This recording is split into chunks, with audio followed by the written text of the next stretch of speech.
కాలుష్య సమస్య లేకుండా శాశ్వత పరిష్కారం చూపిన తర్వాతే బూడిద తరలింపు చేయాలని టీడీపీ మండల కార్యదర్శి నీలం మల్లికార్జున యాదవ్ డిమాండ్ చేశారు. నెల్లూరు జిల్లా ముత్కూరు మండలం నేలటూరు పైనాపురం గ్రామాల సమీపంలో ఉన్న చెంకో సెయిల్ పాండ్ ప్రాజెక్టును గ్రామ ప్రజలతో కలిసి టీడీపీ నాయకులు పర్యవేక్షించారు. ఈ సందర్భంగా వారు మాట్లాడుతూ కాలుష్య నివారణ చర్యలు చేపట్టే వరకు బూడిద లోడింగ్ ను నిలిపివేయాలని అధికారులను కోరామని, ఎన్నికల కోడ్ అమల్లో ఉన్నప్పుడే ఉన్నతాధికారులకు దీనిపై వినతి పత్రాన్ని సమర్పించామని వారు పేర్కొన్నారు.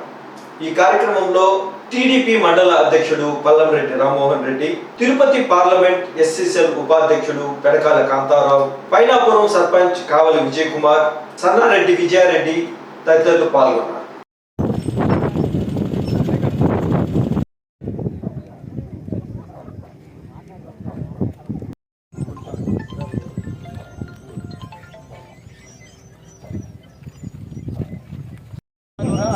చేపెడతావు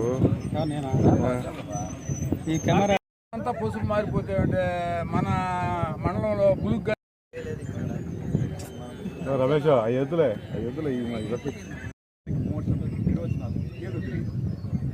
ప్రతిరోజు చెప్తున్నాం దేవర దిబ్బ పైన దుమ్ము లేస్తున్నాయని చెప్పని